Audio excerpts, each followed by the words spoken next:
સુરતમાં કેટલાક પોલીસ કર્મચારીઓના પાપે પોલીસ સામે આક્ષેપો થાય છે, જેમાં લિંબાયતના કૃષ્ણાનગર ટી સ્ટોલ સંચાલકને પોલીસ સ્ટેશનમાં લઈ જઈ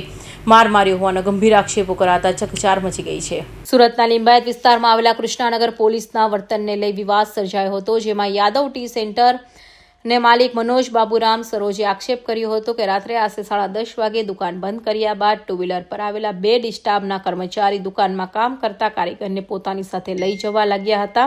જેથી ટી સેન્ટરના માલિકે કારીગરને ક્યાં લઈ જવામાં આવે છે અને તેનો શું ગુનો છે તે અંગે પૂછપરછ કરતા તેમણે પણ પોલીસ સ્ટેશનમાં લઈ જઈ ઢોર માર મારવામાં આવ્યો હોવાનો ગંભીર આક્ષેપ કર્યો હતો। તો સમગ્ર ઘટનાઓ સીસીટીવી વિડીયો પણ સામે આવ્યા હોવાનો દાવો કરવામાં આવ્યો છે, જેમાં ટી સેન્ટરના માલિક પાછળ પોલીસ દોડતી હોવાના દ્રશ્યો જોવા મળે છે। હાલ આ ઘટનાને લઈ અનેક સવાલો ઉભા થયા છે। पुलिस चौकी जो है लिम्बायत पुलिस चौकी है और हमारा कृष्णा नगर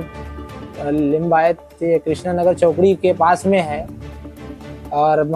जो हमारी दुकान है 77 प्लॉट नंबर 77 है और इतनी ये मुझे बोल भी रहे हैं कि अगर दोबारा दुकान खुली मिली तो बहुत मारूंगा, अभी तो थोड़ा मारा हूँ, दोबारा धमकी दे रहे थे। भाई इनको ले जा रहे थे, बाहर निकले, बोले कौन है, हम बोले स्टाफ वाले, तो गए उनको मतलब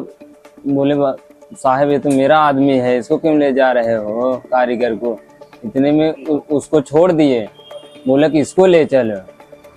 फिर मारने के बाद इनको घुसियाते ले गए